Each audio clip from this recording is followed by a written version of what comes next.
Ladies and gentlemen, dear colleagues, welcome back to the last session, roundtable discussion about the implementation of the ideas that have put forward by the different presentations and by the different forms of discussion we already had. I make just some personal observations, and then Thomas Reuter will make his personal observations. He also followed all presentations and discussions throughout the 2 days. For me, one of the most important points was that we really need to start consequently a bottom-up approach. If we take the bottom-up approach seriously, then we have access to the different communities in different parts of the world that we could engage with small-sized but very pertinent projects, and taking into account the everyday constellation of all the people we want to reach for change towards global sustainability. I think the bottom-up logic is fundamental as complementary strategy, at least, to the top-down strategies from governments to the local communities.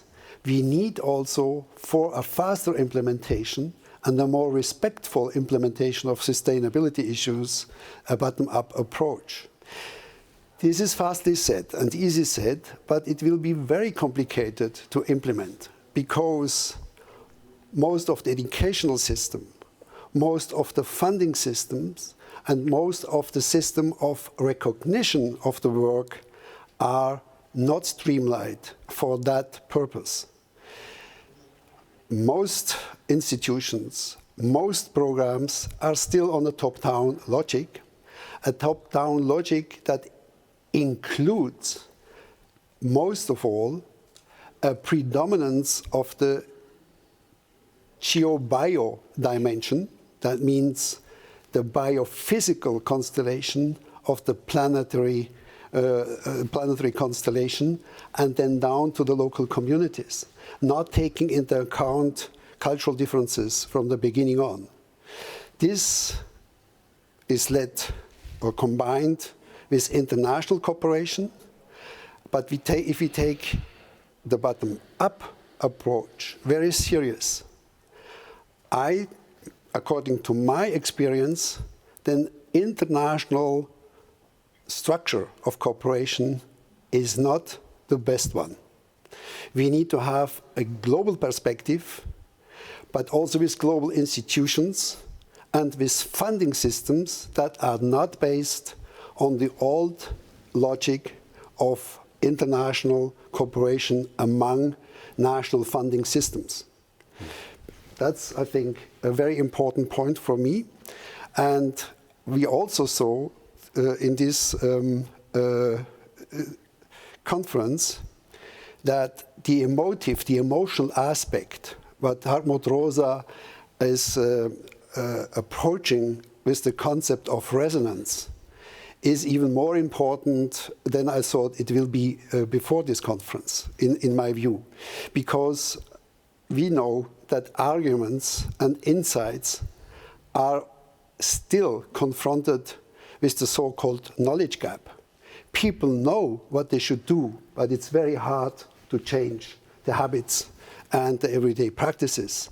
But if you have the contribution of arts and the emotive aspects, then probably if people are touched and understand how important it is for themselves and for the rest of the world to change their way of living, then maybe we can have much faster progress in the pathways, culturally differentiated pathways towards global sustainability.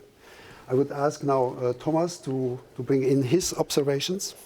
Okay, thank you, Bennu. I think we've established or really fleshed out the central idea of this conference, and that's the idea that the humanities and social sciences are central to solving the problem of sustainability. for the simple reason, as I think it was Gary Jacobs who said at the very beginning, that this is not an ecological problem or crisis, it's a societal crisis. That puts us in pole position, so to speak, to take a leadership role in coordinating efforts within the academic world and beyond. I think we have our outreach problems, we have our problems to communicate our knowledge as well, but I think compared to the natural sciences, we are a little bit more accustomed to think about society and the place of science in society. And we should take that, apply our knowledge of society to further the process of a transformation to sustainability. And I think I agree with what Benno said about the existing funding systems and structures, and I fear that we don't have the time to change those systems. They can change, and there are new impulses, there are excellent examples, new funding programs, but they're small. We heard before from the Canadian case, 300 applicants, 5 were funded. It should be the other way around, or maybe 50-50, that would be reasonable. And it's the same in other such initiatives, like the Belmont Forum that was, meant to fund international research efforts, collaborative research efforts. But the success rate is extremely low, and often the hurdles are very difficult. It's very complex. So we may need to find different ways to fund this kind of work. And we're talking about stakeholder engagement, and that's a two-way process, and the stakeholders need to engage also with us. And some of those stakeholders do have resources, vast resources, financial resources, but also technological know-how. Think of corporations like Microsoft, some of the sort of digital solutions we have, there's almost no limit to what the business sector and also the financial sector could do to support these kinds of initiatives. Okay. And hopefully in such a way that it's not that they control the process, but see themselves really as a partner. Yeah. Okay.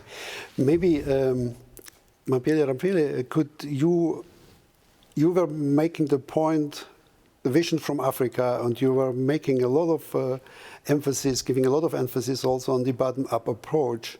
What would you expect as outcome from this conference in respect of your presentation?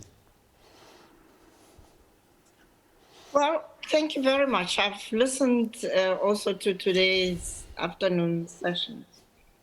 I think the key point, and this what's really exciting to me, is there is convergence, because the bottom-up approach is a recognition of the need for pluriversality. Because you can't sit in Cape Town or in Belgium to figure out how you think about indigenous people wherever they are. We need to be engaged, but what we really need to pay attention to is the quality of that engagement. Because there is a way in which you can tick a box of engagement, but are we really engaging? And the test of it, I think, is going to be what's the impact of that engagement on those communities in terms of they being able to initiate the questions. So we're not the only ones who come up with questions that they are then invited to engage with. Are we also willing to go and listen to the questions that may come from their side, and how we can talk to it? The second issue, which this kind of bottom-up and pluriversality raises, is language. The languages we use are not necessarily accessible to the bottom-up communities that we want to talk to. And academics, at least in my part of the world, and particularly if they are tied to the UK, are tone deaf in terms of languages. And part of it is not the difficulty of the language, it's the mindset that says English is an academic language and the rest have to follow. So I think this speaks to what Carlos said in his final comments about, we talk about systems change, but we then go and use the same linear control, command, and cause effect ways of engaging. So I believe that what we have discussed here raises the issue. Yes, there is the issue of the epistemology, but there is also the issue of the culture that the academy should interrogate to make sure that it is a culture of mutual learning. It is a true ecosystem where all the participants are benefiting and also contributing. Thank you very much. Thomas mentioned before the statement that it's not about ecological issue, it's much more a societal issue. If I remember correctly, that was van der Leeuw who was bringing that up in his presentation. And I would ask him maybe to elaborate that point a little bit further in respect of how to implement that. The implication of that statement, that is not so much an ecological, but much more a societal a question how to reach global sustainability. Okay. First of all, thank you for inviting me. This has been, for me, a meeting of a very unusual community because I generally work much more in the science community, but as a social scientist. You've given me the role of discussant, so I'm going to give a little bit critical remarks about the meeting, with, at the same time, emphasizing how much I have learned. On the one hand, I would have liked to see more results from the South. I think we have been predominantly thinking about the North, or at least with representatives of the North, and I very much appreciate Mamfela's reminder of that and some of the difficulties that are actually occurring once you have, for example, these kinds of language problems. But the other thing which I really missed is there was a lot of talk about how social science has to change, how about funding has to change, academic structures have to change. And in particular, I have been involved very much more directly in the actual interaction between the natural sciences and the social sciences. And what I missed is easiest to summarize in French. Il faut mettre les mains dans le cambouis. We must, as social scientists, actually come to grips with the natural science language and try and tell the natural scientists, based in their own language, what their limitations are and what is not working. And I think that is quite a difficult task, in part, because that brings us up to a problem that I haven't heard anybody talk about, but that may be because I didn't attend all the session. That is the fact of identity.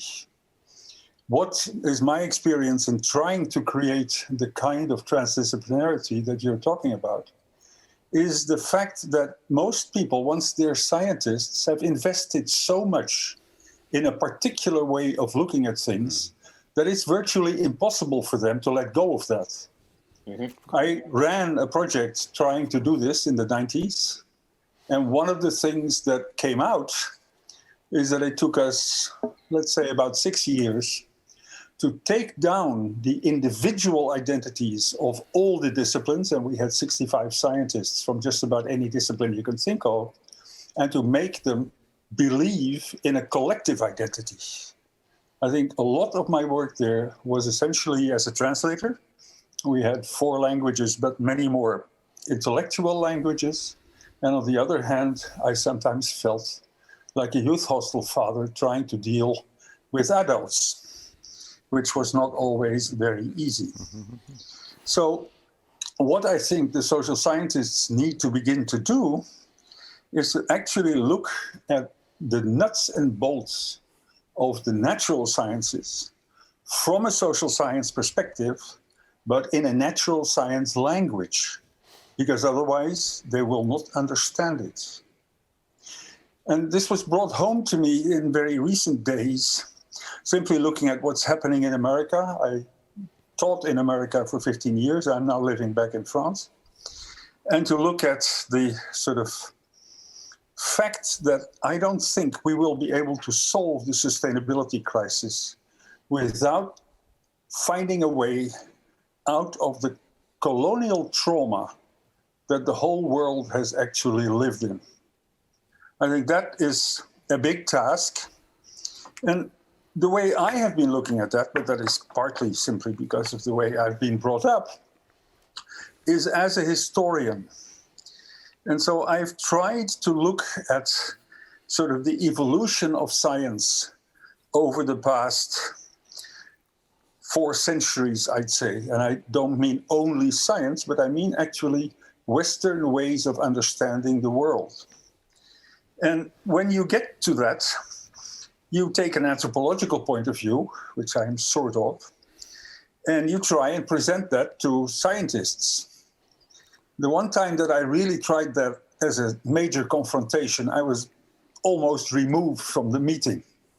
That goes down very, very difficultly.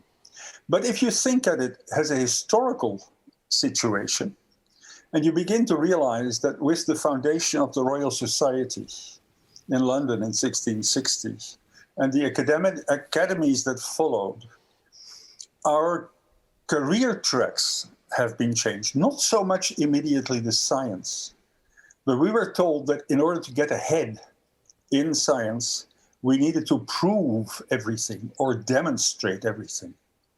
Well, one thing that did is that it cut off in science thinking about the future, because you can't prove anything for the future. And so the focus of our science over the last 2.5, 3 centuries has been about the relationship between the past and the present. And we have not been thinking about that from a context of the future. I have to simply go very, very fast about this, so I won't do much. But I do want to accentuate that because of that, there are a number of issues. Science has homogenized our understanding of the world around very limited, specific topics. It has actually exchanged a world that was experienced as full of the unexpected by getting control over that world and its understanding into a world that now has a relatively normalized understanding of what it thinks, how it works, and that is done by science. But as Nicholas Taleb has argued, that actually is only a very limiting perspective. And what we need is to do much more. We actually need to find ways to begin to look again at the unexpected. That same movement of science has created the current disciplinary fragmentation. And because of that, the huge gaps in things we don't know. And so part of that has a special effect. Our short-term working memory is able to deal with about 8 dimensions or sources of information simultaneously. When we're a group, we can deal with more. But the number is always so much smaller than the number of dimensions of variability and processes that are occurring in the world, that no matter what we do and however much one can appreciate the science, it actually leaves us with lots and lots of unintended consequences. And we need to begin to look at those. My way of doing that is beginning to look much more intensively at the science of our own filter with the outside world. And we talked about this in the morning session, the fact that our knowledge is not really anywhere reflecting the complexity of the outside world.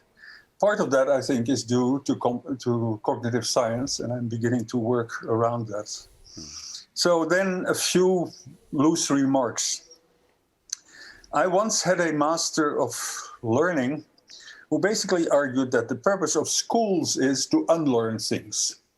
And that goes back to your earlier discussion about the plasticity of children's learning and how that actually is taken away. And I am also reminded there, for example, of Delbrück, who argues this for vision in a very interesting way.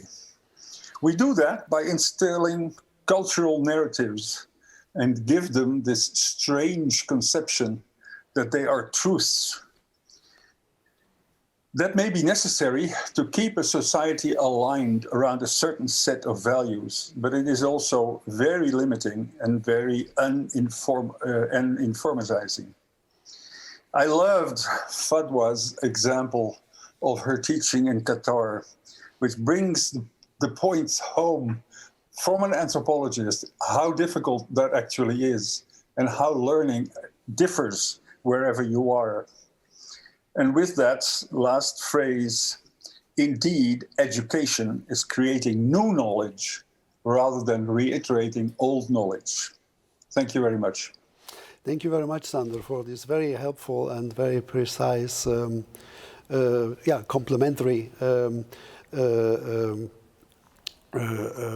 presentation of what happened here in the conference. I would like now ask John Crowley from the perspective of UNESCO and the Social Science and Humanities section of UNESCO, how he thinks about the discussions we had here and the results we produced so far. John? Thank you, Benno. Thank you, everyone, for your earlier comments, which were extremely interesting. And I think the whole discussion during this conference, I haven't been able to follow everything, but everything I have been able to follow has been extremely interesting, has pointed to some converging themes, many of which are the ones that Sander just referred to. I think looking at it from the perspective of an international organization like UNESCO, there are probably three main entry points. The first entry point concerns the nature of knowledge.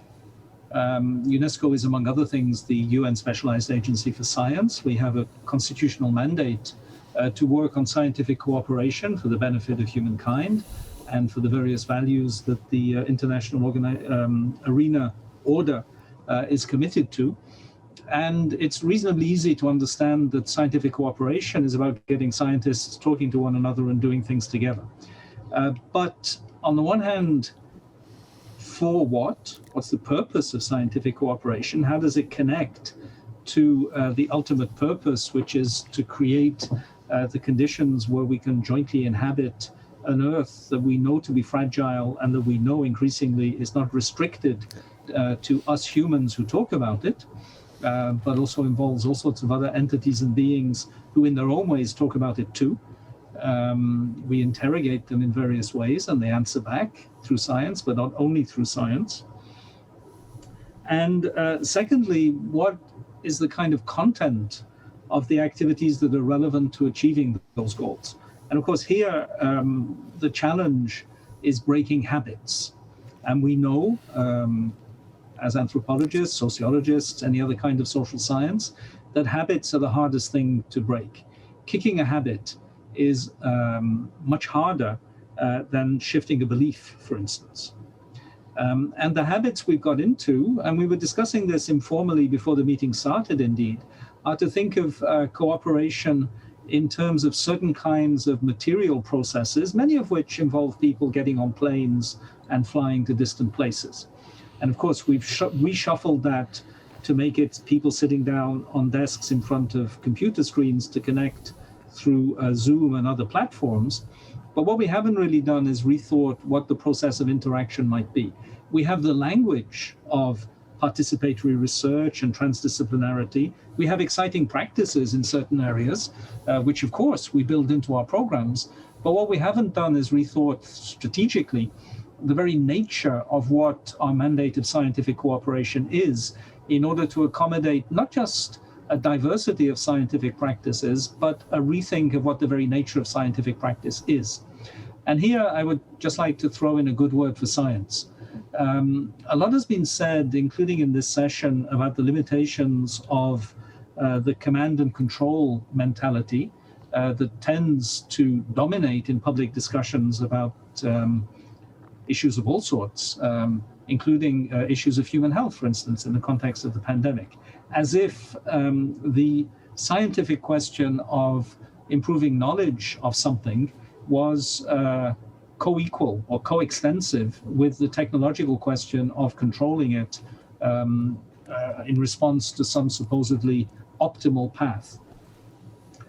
I think, first of all, that doesn't necessarily follow from science, even within the narrow conceptions of science that we might have reasons to criticize. And secondly, scientists often don't think that way at all. The mindset that prevails is one that's constructed not so much within science as in the intermediate space where science gets used by non-scientists. It's a certain language and cultural construction of science, in other words. And what this means is that some of the issues might be easier to address than we sometimes think, because scientists in a wide range of disciplines, including those that are the most associated with the hardness of science, will actually be very sympathetic to the idea that the problem is not to control through knowledge. There are other ideas do exist as well. Secondly, the question that we face as an international organization is what kind of agenda are we supposed to be responding to? Scientific cooperation is a means, a valuable means. It's not an end in itself. Even in UNESCO's constitution, it's defined as a means to achieve the ultimate goal of building the defenses of peace in the minds of men and women. And here, I think we really need, and I know this is not necessarily popular with everyone, it's certainly not popular within my own institution. I'm being rather politically correct in saying it. We need to adopt a radically critical perspective on the way the international agenda has been formalized, in particular through the Sustainable Development Goals.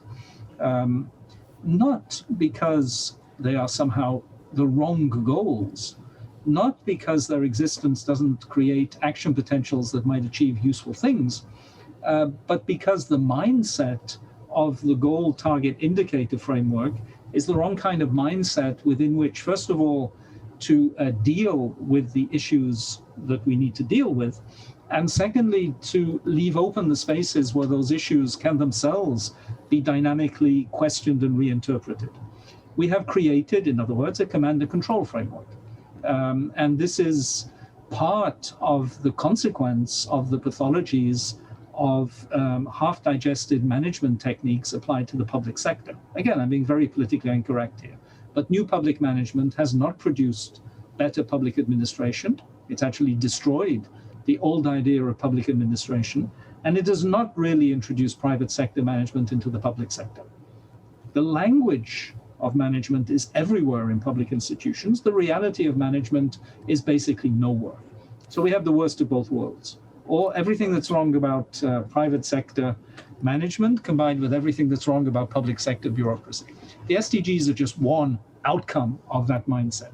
Shifting that is challenging, of course, because the stakeholders of the international system are sovereign states, and the secretariats of UN agencies don't get to give instructions to sovereign states. But still, it's important to recognize the issues. And of course, the pandemic context clears the deck in some respects for discussions that probably would have been impossible 1 year ago in October 2019. But now things that were impossible to formulate are now possible to formulate. And then finally, there is the question of how this connects to the broader social process.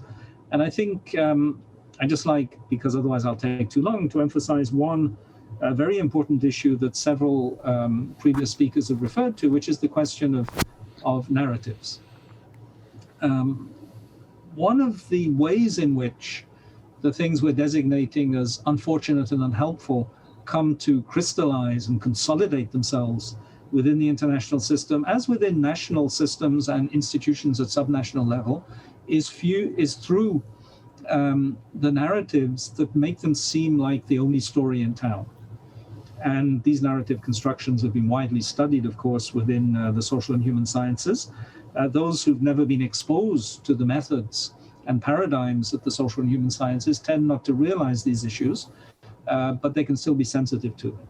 The question is how to create space for diversities of narratives connected to diversities of action potentials, not trying to replace one hegemonic narrative by an alternative hegemonic narrative, but trying to undermine, not just rhetorically, which has been done in a million academic papers, but in reality, the hegemony of narrative.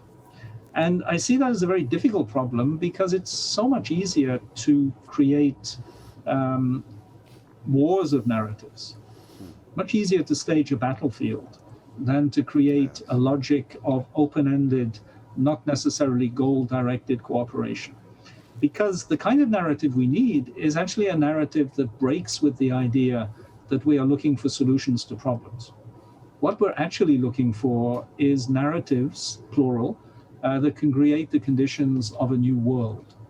And the difference between problem-solving approaches and world-creating approaches is pretty fundamental, very well recognized, but it remains quite theoretical. And when new worlds are created, it's often by accident, by people who don't actually have a narrative of the world they're creating. The question is whether we can, as specialists in the social and human sciences, create that space of fundamental narrative change, connecting it to specific institutional goals, which are not hegemonic because they're specific to individual institutions, but fit together in some kind of pattern. And that requires each institution to rethink itself. And at the same time, create new modes of action. And that triangle of narrative change, institutional change, and action level change, obviously stating it that way doesn't produce anything in itself, but it designates something like the space in which we would need to operate. And this is very challenging for UNESCO. Let's not pretend otherwise. We do not naturally fit into that understanding of the world or of the purpose of a UN agency within it. But at the same time, everyone is very conscious within UNESCO at the member state level and at the secretariat level that the option of simply trying to be more efficient in doing what we traditionally did is a dead end. The issue is not to be more efficient in doing what we traditionally did, it is to completely reimagine what it is our purpose to do. And I think that message speaks to many institutions, and don't see that as something to be resolved at the global level, top down. See it as Benno and Thomas both said earlier in complementary ways. See it as a question of creating the space for multiple dynamics of bottom-up change. I'll stop there. Okay, thank you very much, John. Very, very important. I would like now, one of the topics throughout the conference was education and implementation, how we can bring or engage people to maybe change their ways of living in a more sustainable direction by respecting the differences, cultural differences and regional dimension. Anne, what are your outcomes for the educational part? As a philosopher of education, you certainly have a lot of made a lot of observations, and I'm interested to know what your conclusions are. Yes, well, maybe allow me to talk a little bit first about where I come from. I'm not connected to UNESCO. I have a very tiny job at the KU Leuven for the moment, but basically I have worked for 20 years in an NGO with women in poverty, mostly with migrant backgrounds, and that is where I have learned the most. Before that, I had done 10 years of academic research, then I went for 10 years working with communities in poverty. And the knowledge that we co-created with those people, and really we made them the experts and said, you know, the minister has a problem. Can you please help us to solve the minister's problem? And then academics came to us and said, how did you achieve those results? Because, you know, by listening to the women from other cultural backgrounds, they told us, you in the West, you always approach the individual as a patient, as a client. We come from cultures where the community is important. So that's where co-creation really came in, and we also co-created knowledge. So now I'm back in the university because, you know, academics were asking me, how did you do that? And what can we learn from that? So I'm working with students, and I can assure you, I'm just telling them that the answers are there. The answers are there if only we are opening our ears and listening to them and recognizing them as answers. And it's not just about listening to the other communities asking the questions to science. It's also listening to other communities offering other visions of what can help us forward. And in my experience, we don't have to bring people to change their ways or students to change their ways. Look at Youth for Climate. Look at Extinction Rebellion. The young people know what's going on. It was said this morning, they are natural systems thinkers. What it is about, think of the song by Bob Dylan, "The times are a-changing. Don't stand in the doorway. Don't block up the hall."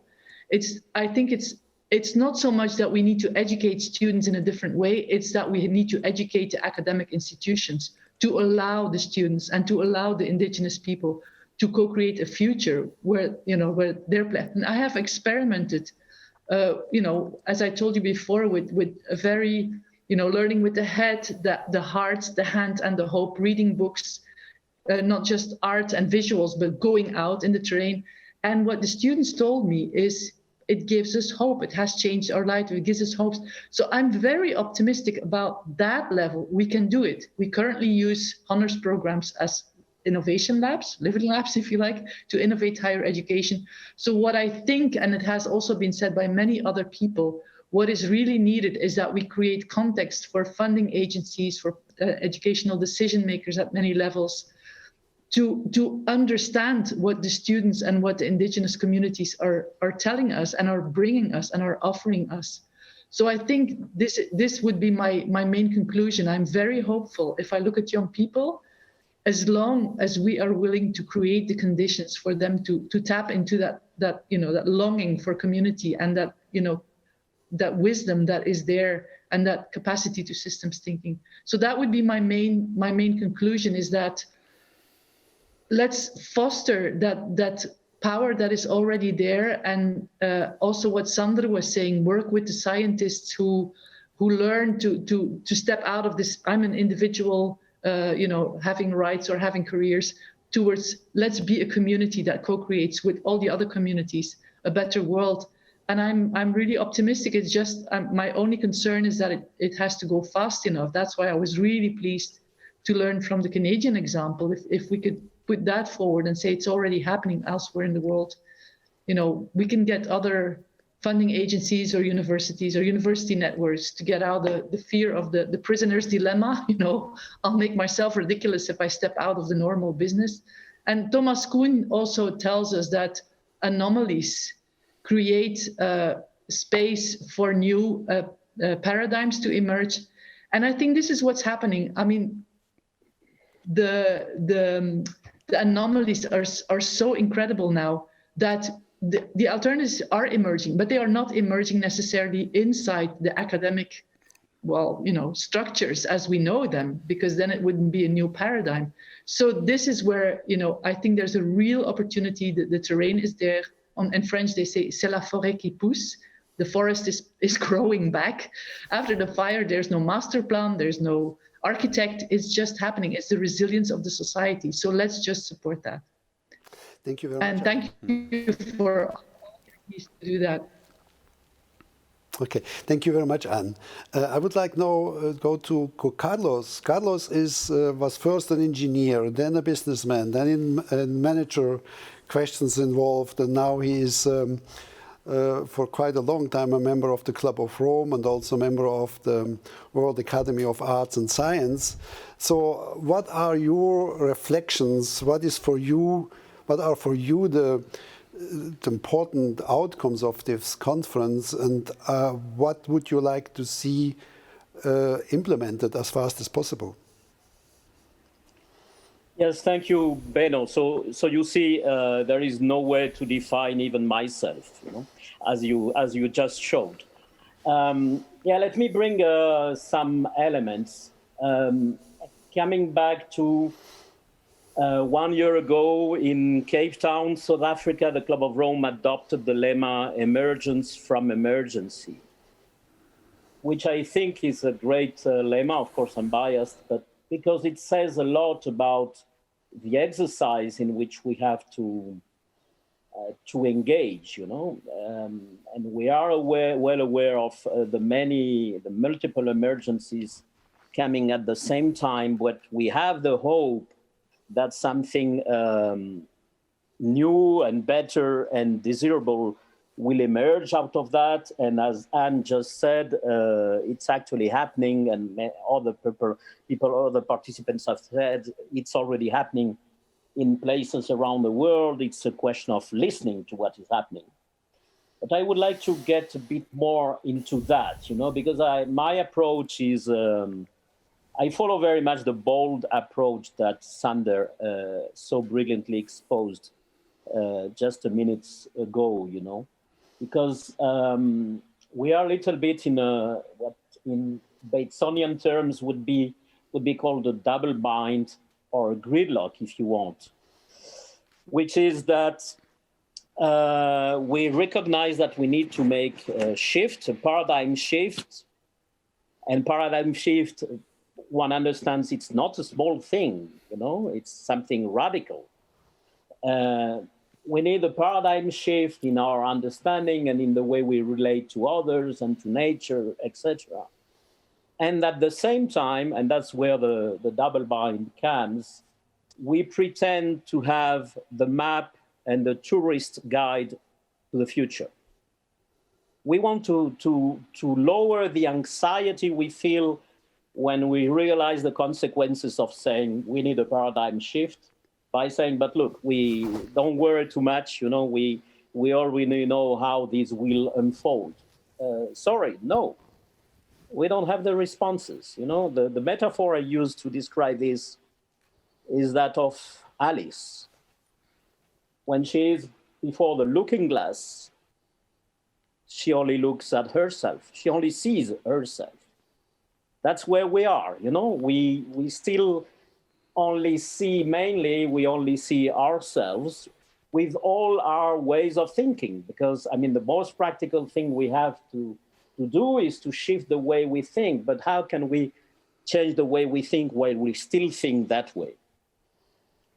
Looks like an oxymoron, and it is, but that's exactly what we have to do. So for instance, we try to apply, I loved Sander's comments on yesterday and today about dimensionality, and the incredible fact that all interesting issues in life are infinite dimensional. We only, as in a conscious way, we only can deal with a finite number of dimensions. Even with AI and all that, we are still there in a finite number of dimensions. But we know of the complexity, but we still think that, for instance, putting a price on nature, which is reducing everything to just one dimension, the dimension of money, could solve something. This is ridiculous. But let's face the boldness of what we have to do, because it is to go through the looking glass. And we don't have the map of Wonderland. And then what we need is, I think, the spirit of the explorers. The unknown cannot be taught. There is no discipline from which the unknown can be taught. We need to explore.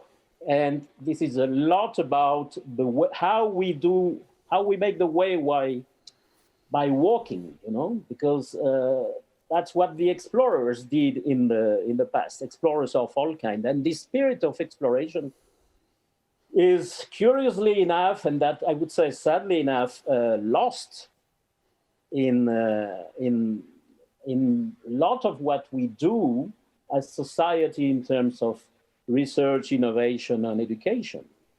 Yes, it looks like we are, progressing very fast. This is high-speed gridlocks, because at certain levels, and in particular at levels of epistemology, we are completely gridlocked in this traditional way of thinking, which includes the colonial mindset.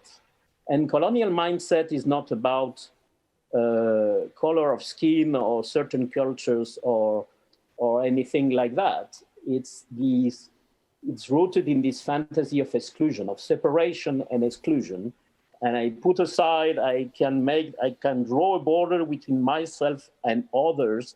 And then very easily this leads to the justification that I can exploit those others, whether they be nature or other people, etc.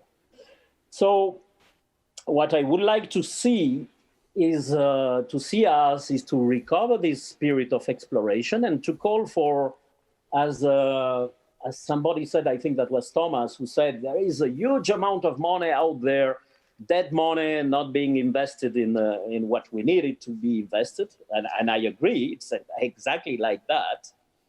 Let's make that money resonate, to use Hartmut's word. Let's make that money resonate with the spirit of the explorers into Wonderland, knowing in advance that we don't know. We don't know how complex systems change. We don't have the recipes because our limited capacity of the conscious mind makes us unable to master how complex systems change. But at least we know something. And we know that it is about, at least we more or less know that it is about creating the good conditions for the change to happen, for the systems, the complex systems to learn by themselves. And then we know that it is about the way we walk all together as people, not as stakeholders or scientists or policymakers or whatever. Everybody as people in many different places. Okay. That would be my reflection. Okay, thank you very much, Carlos. I would like to ask Joanne if she's still there. Is Joanne still there? Can I see? I'm here, yes. Joanne Kaufmann. I'm here. Oh, sorry. No, I'm Joanne here. Kaufmann. Did you? Oh, okay. Can you put your camera on? Okay. I would like to ask Joanne her reflections about today's session and the session before, and especially also in respect of all the interviews we did for the Canadian Thought Leadership paper. That having in mind what all the points have been in that survey, and in respect of the outcomes of this conference, if you put the 3 or 4 most important points, you would put the agenda on the agenda of the social sciences and the humanities to have a stronger impact in the sustainability policies, having a long experience in sustainability sciences. Yeah, as I sat here and listened to the other reflections on it too, I was thinking back to the paper and to the analyses of the interviews, and I find that the paper itself, and reflecting on what many of the contributors had to say, provides kind of a framework for recommendations that even could come out of this conference. And I was thinking that another aspect that I think we should consider is looking at examples of where we see the seeds of this change already occurring.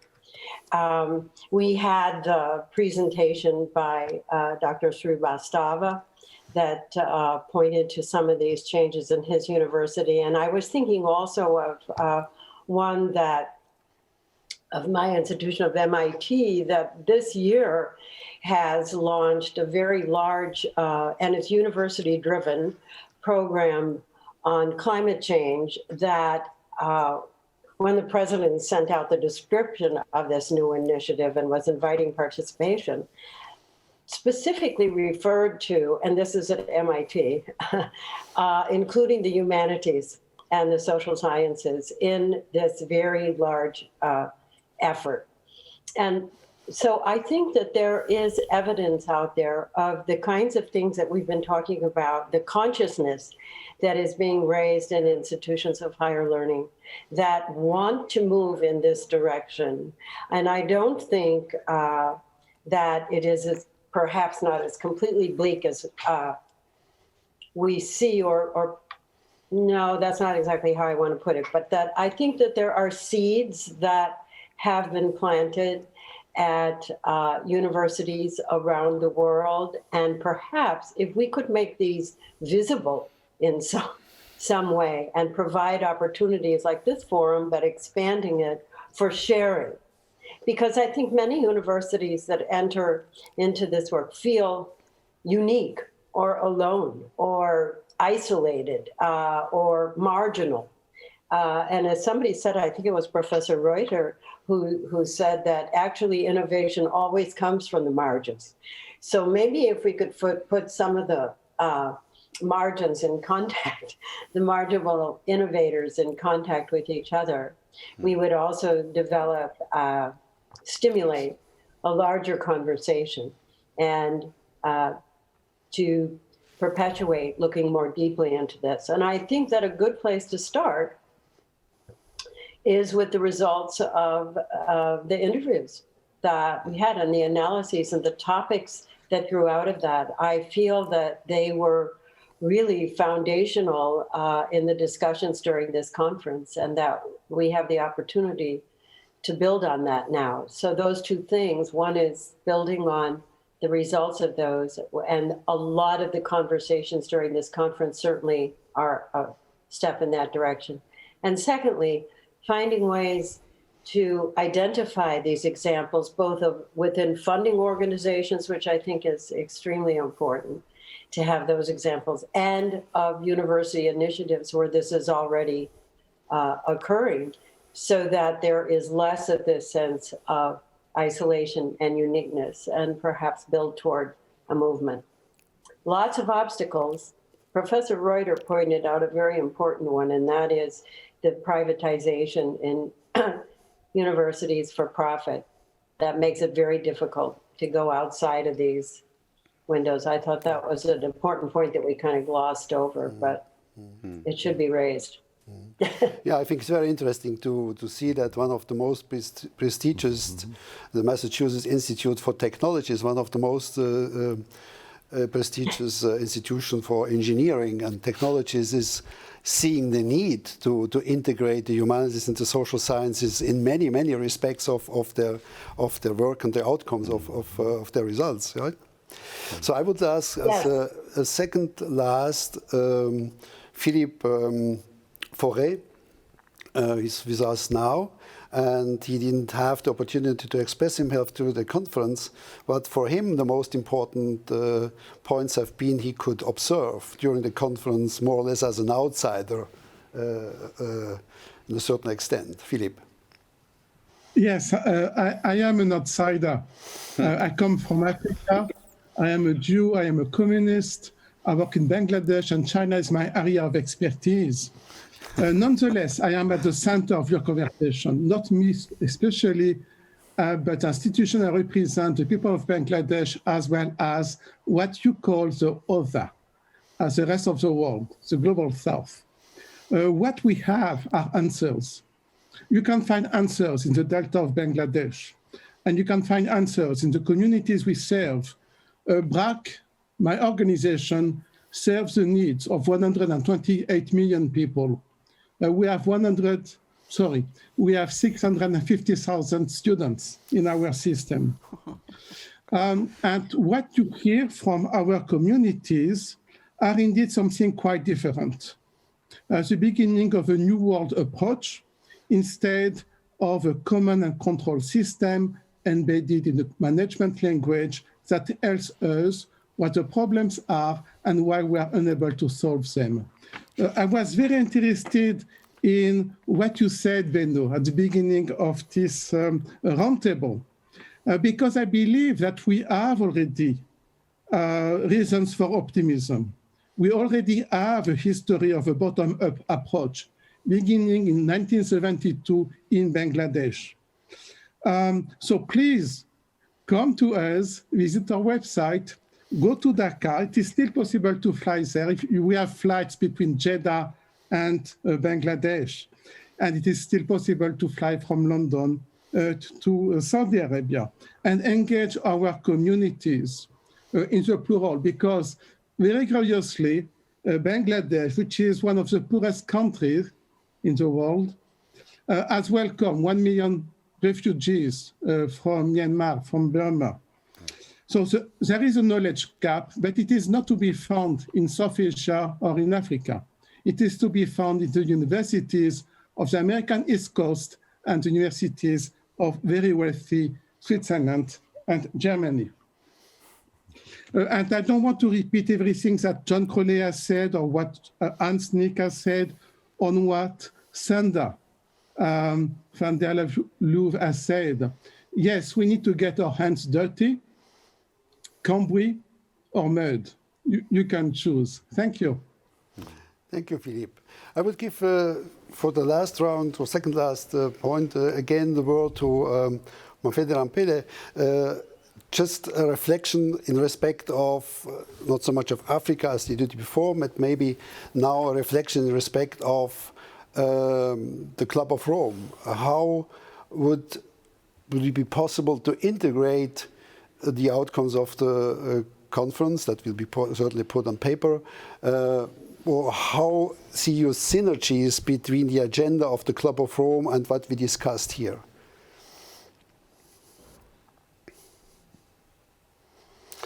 We can't hear you. Can you unmute you? Can you put your microphone on?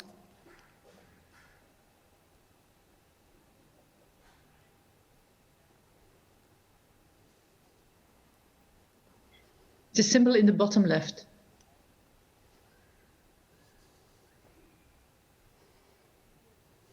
Now. Okay. Thank you. This has been an inspired project to bring together this conference, and I have learned so much, and I've been inspired also by the possibilities and the openness. As Carlos puts it, this is really not about coming to find answers, but it's an exploration of what is possible. And we have to all find comforts, which is very difficult to find, in making the way by walking, or because we suffer from the need for certainty. And the Club of Rome has, in many respects, been a pioneer willing to go when no one had gone before. And you made an observation about MIT as a highly technical place and how now it is interested in science, social science and the humanities. I would like to correct you because I think MIT was very forward-looking in accepting Aurelio Picchet's request to look into the future and do modeling on something that people thought he's crazy. I mean, why would you want to worry about the limits of the resources of the Earth at that time? That is 50 odd years ago. And so the Club of Rome is again now challenged to move beyond just simply sounding the alarm, which it did with the limits to growth. And as we all said, having the science and the knowledge doesn't necessarily lead to change. I mean, it sold many reports, but nothing changed. And so I think what is encouraging for me is reading Aurelio Picchet's works and books later in his life, where he came to one conclusion, that there is, in his language, the human gap, the gap between what we know and what we do.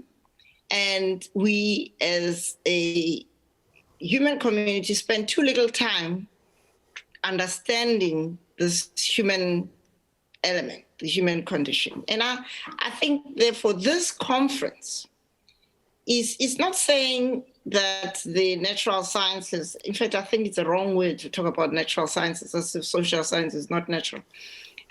But let's say the other sciences, I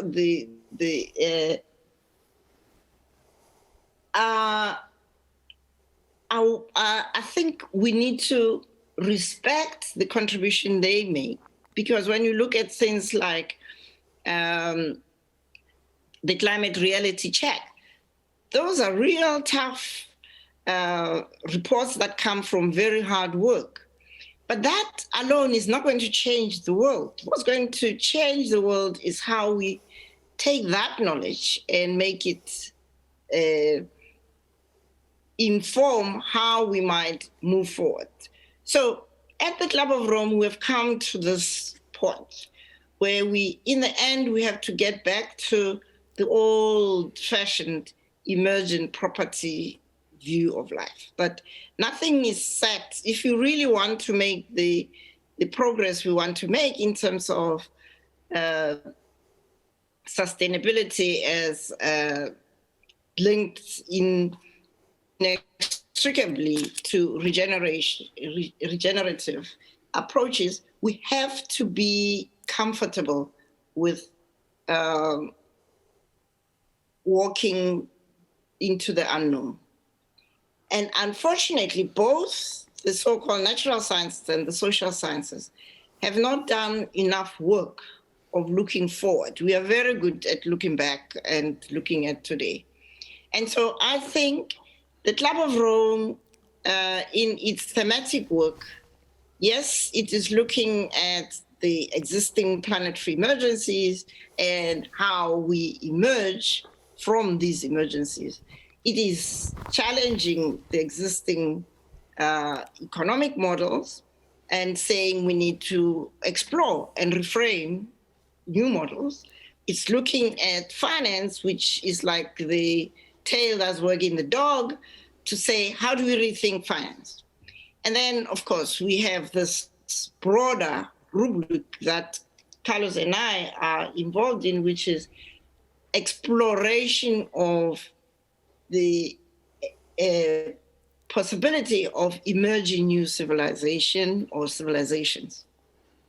The interesting thing is that we are wrestling and are struggling to get people to be comfortable with not knowing what's going to come out. That roadmap. I mean, Carlos and I have got bad names in the club because we haven't yet produced a roadmap of how we emerge from emergence. How do you do that, right? And yet it's a constant. And it's not just our colleagues within the club. We talked a lot about funding of these kind of innovative approaches. It's difficult because funders want to know, okay, what's going to be the impact? How are you going to know where you say, how do you know? This is an exploratory process.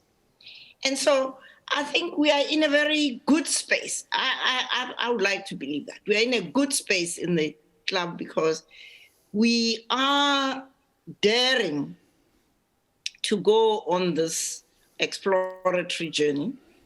We were very encouraged in our last AGM and the summit that looked at all this work program, that some of the very hard-nosed business people afterwards came back and said, because I kept asking, okay, you are talking about policy advice, about this, about finance, but how are you approaching the exploration of the unknown, the future that we don't know, but we know we are wishing to want to keep pointing to keep making the way towards that future. So the long and short of it, Benno, is that I'm very grateful that you included me, you included Carlos in this exploration, and I hope it's not the last. We need to continue, and I'm glad that I've heard about Anne all the time, but I've now met her directly. There is a lot that we can do after this forum to see how we take forward some of the things that we have talked about. We were not looking for solutions, and we shouldn't be looking for solutions, but we are looking for ways of working, ways of walking this unknown journey we are on. Okay, thank you very much. I would give also the word to Martin Leiner. Just maybe we had enough, quite some moments in the discussion when the discussion came up, or the points came up, the survival of the fittest, and we had the discussion about alternatives. And I think if you need something for the future, to be trustful, looking forward in the future, is certainly the idea of solidarity, that the idea of solidarity is overarching or being more important than the survival of the fittest. And one concept or one idea that is about solidarity is this International Organization for Reconciliation Studies. Maybe you can say a few words about what your contribution or the contribution of your network could be. Yeah, so thank you very much for having the opportunity to connect with you and to learn from you in this group also. And I found it very interesting when we were talking how often the idea of relationships came up, that good relationships are important for being satisfied in life. This Harvard study was quoted. Or that it's important to build good relationships towards the nature, to understand interdependence, and to understand your own interdependence with natures, with other people, with between different countries. And now there are moments in history where people are not acting like feeling and respecting interdependence. These are moments often of violence, of dictatorship, of wars, of imposing by the force of the stronger what some people want. And this creates a need for reconciliation, a need to heal the relationships and to come together again. And we are always living in different relationships with the group around us, but also with the others who are close, with other groups far away, with nature, and with ourselves also. It's important, our body, ourselves, and these relationships are often damaged. Therefore, the goal of reconciliation studies is to work transdisciplinary. We are very much committed to transdisciplinarity and to find more ways how, as a long-term project, we can create better relationships. And I see also the link to the Sustainable Development Goals, for example, that they are good goals, but I think it would be good to keep in mind and to check always that the way they are implemented is in a way that relationships become better relationships, and that the whole thing is not used for the profit of some people who want to make business from some of the goals, or for states or others who want to install control mechanisms and other systems of discrimination and new conflict. So it's, I think, very important to have always this idea with you, how can this create better relationships and how you can bring reconciliation in something you are doing. Okay, thank you very much. Maybe a few words of your conclusions before I come to the concluding remarks. Thank you, Benno. There's a few strands I'd like to pull together. I don't know if I can quite manage this because it's so complex, but one point was, I want to connect to is what Sander said about what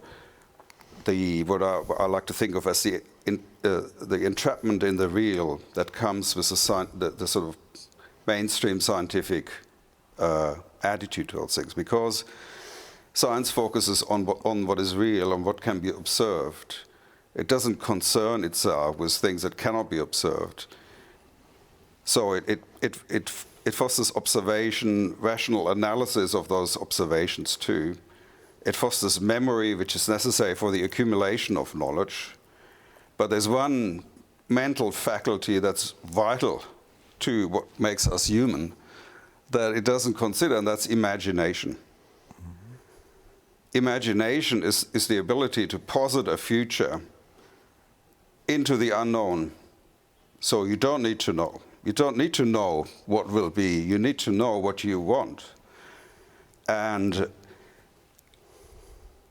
the question for me is, how can you promote that in a way that brings society together, that unites. We've seen, like Louis pointed out, the whole balkanization process, the polarization process, whole societies. I have colleagues in the US who don't speak to their own brothers because they're on different sides of that divide. We all know what I'm talking about here. How can we bring that together? How, the resurgent nationalism, we speak about stakeholders, and are we going to have stakeholder nationalism? Or do we have true partnership? And if you're going to have partnership, where is that space and who is going to convene it? Who has the knowledge not to command and control, but to convene, to understand all these different positions? I think the humanities and social sciences are very, very special in that regard, because we study corporate culture, we study governance systems, we study hierarchies, we study elites, we even study the mafia. We study, organized crime. We study indigenous people. We do have that sort of understanding, that capacity to understand different positions and to not judge too quickly. Okay. It doesn't mean our understanding is uncritical, but it's not judgmental. And that's very important. And I think that spirit has to be mastered to create a new space where people can come together and imagine something as partners at eye level with mutual respect, feeling understood, everyone having a voice, and that's incredibly powerful. Okay. Whenever I've seen that kind of coming together of people in different contexts, I've been fortunate enough to witness that. It's amazing what can be done and achieved. Okay. Yeah. So I'm coming to the concluding remarks, and your last word was, it's amazing what could be achieved. This is for me the moment to say thank you to the three key people that were bringing up this conference in this virtual form as a conference on the Dornburger palaces. That's first of all, I would say a big thank you to Carsten Gebler, who spent over the last 6 weeks not enough time, didn't have enough time to sleep. I hope he can recover a little bit after this conference, who was putting an enormous amount of work into this conference. Carsten, would you come please out? That people can see the man behind the coulisses.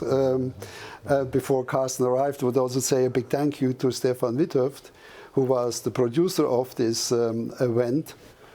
Please sit, Carsten. No, you can stand. Thank you, Carsten. And it was really incredible, the small number, the three people, to put that together in about, we get pre-preparation for the May meeting, of course, but then for this forum, we had not much more time than 6 weeks. And I think it went astonishingly well, to be honest. And also big thank you to Mr. Böhm, who is the owner of SALVE TV, and he was making this possible in a very generous way. To the concluding remarks now, I think one important point that has been made later on now in this session is that we need to find a new form of cooperation, a post-colonial form of cooperation, because we have different forms of colonialism. We had the British colonialism, the French colonialism. They are not totally over, but we also have a colonialism from the US, let's say colonialism of US-American way of life somehow. And this is for the cultural side, that people are living lives with their context in relation. We also emphasize the importance of the past, how the past is always present and is never over, to live engaging in also an historical perspective. If we don't look at the past, how we can think about the future? Somehow we have to know what was possible in the past to think about possibilities in the future, even if we have a paradigmatic change maybe necessary. But we have to think about all the experiences that have made all the things that went wrong. We don't have to repeat all the things that went wrong. So we should maybe emphasize on, with imagination, a lot of imagination about future possible ways. And for this we need, and for there I'm very convinced in all respect, and it was confirmed during the conference, how much the bottom-up process, the engagement of local people at their places is necessary to speed up transformations in a peaceful way and with the democratic consultancy. And I don't see all what we discussed here as opposition to the natural sciences that has maybe sometimes took a little bit that shape, but it's much more to have a complementary access to sustainability process. We need in certain aspects top-down coordination, but the implementation, the key drivers of all forms of social change are everyday people in everyday constellations. And as John mentioned it before, one of the deep insight of the social sciences, there's not much more difficult than they change habits. And if the habits are problematic, then we need to have to change something problematic, and that will take a lot of time. We were also talking about funding. And I think what came up in the last round now in this roundtable discussion, I mean, it's very complicated. The point was made all over again to get investments for some if the outcome is not clear. So we could maybe think about a concept that we are stimulating projects, that people are presenting to a group of people their projects, and we could present them to potential sponsors, so that would be, they could see what the money would be, and they can decide themselves if they want to invest in that or not. And participate. And participate, of course, right. Yeah. So, what I also think, we were talking about, was talking to SALVE TV, that we will keep all the discussions, the whole conference, on the platform as live recording of the conference until end of March 2022. But we will also have the presentation of all videos and then combined with the discussion, so people can walk virtually through the castle, see or watch the videos and follow later on the discussion, including this roundtable at the end.